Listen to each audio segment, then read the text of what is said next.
Well, you done did it now, guys. I told you this day was going to come. I told you that sooner or later, all the complaining, all the bickering, all the asking for more money, all the calling out, all the stabbing people, shooting people, trying to get pussy. I told you sooner or later it was going to catch up to the security industry. And now you done done it. You done done it. Look at this shit, right? The newest addition to the Portland security landscape is Robbie, 5'5", 450 pounds.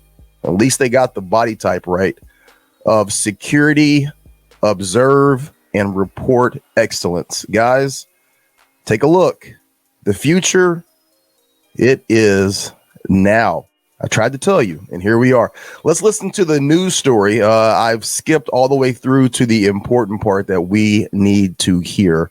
Let's get it popping.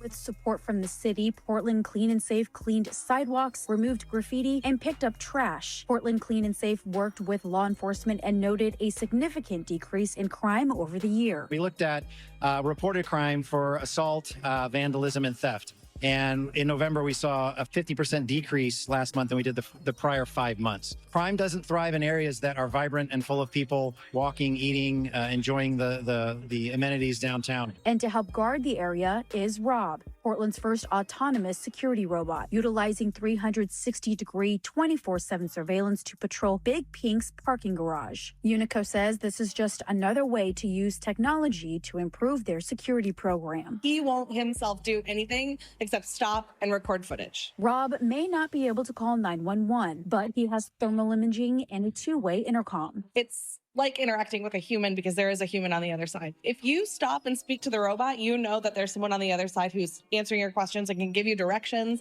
can tell you happy holidays. Big Pink's security system already includes more than 200 cameras, but Unico says Rob will be hardworking, low maintenance, and an asset to the security.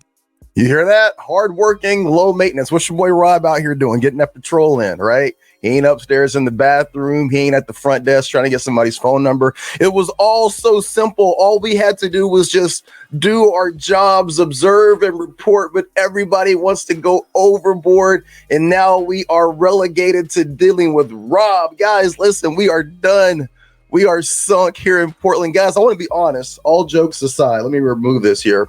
All jokes aside, there has been more coverage in the Portland area of Rob over the past week than I have seen of anything positive in terms of private security. Now, you've got to remember, we're talking about an area that from 2020 up until now has had very little in the way of police response. It's had very little in the way of any types of accountability for any crime, theft, vandalism, any acts of aggression. The people that have been putting in the time, the people that have been putting in the hours, the people that have been holding the fabric of Portland together since the pandemic and the riots has been private security. Do we get any interviews on the news? No. Do we get any coverage? No. Do we get any positive shine? Absolutely not. But this butt plug of a robot is now the darling of Portland. And guys, listen, all jokes aside, this is what they want from our industry. They want an autonomous robot with no arms, that can do no damage, that cannot get involved, that can only observe and report. I want to know what you guys think. Is this something that gives you pause and says, hey, look, the time of security, the days of us working and being gainfully employed, we are coming to a close? Or do you think that this is a flash in the pan that will not last? I want to hear your thoughts. I want to hear your feedback. What do you think? Is this a sign of the future and things to come? Or is this a one-off that will not last too long and there's nothing for us to worry about? Guys, as always, I want to hear your feedback. I want to have some dialogue and I want to know what you think. It doesn't look good for us, guys. All right. Be great.